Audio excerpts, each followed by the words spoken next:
આંકલાવ નાયબ મામલતદાર દ્વારા તાલુકામાં ગેરકાયદેસર તેમજ કોઈપણ મંજૂરી વિના પસાર થતા રેતી ભરેલું ડમ્પર અને લાકડાનું ટ્રેક્ટર ઝડપી પાડી મુદ્દામાલ સીઝ કરી કાયદેસરની કાર્યવાહી હાથ ધરાઈ।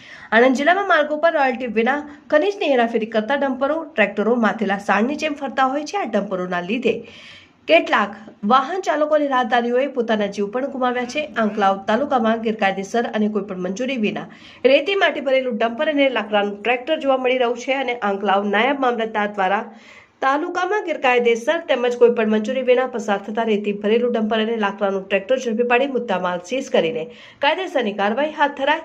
આંકલાવમાં મામલતદાર દ્વારા ગંભીરા પાસેથી એક રેતી ભરેલું ડમ્પર અને લાકડા ભરેલું ટ્રેક્ટર ઝડપી પાડી 15 લાખથી વધુનો મુદ્દામાલ કબજે કરી કાર્યવાહી હાથ ધરવામાં આવી છે।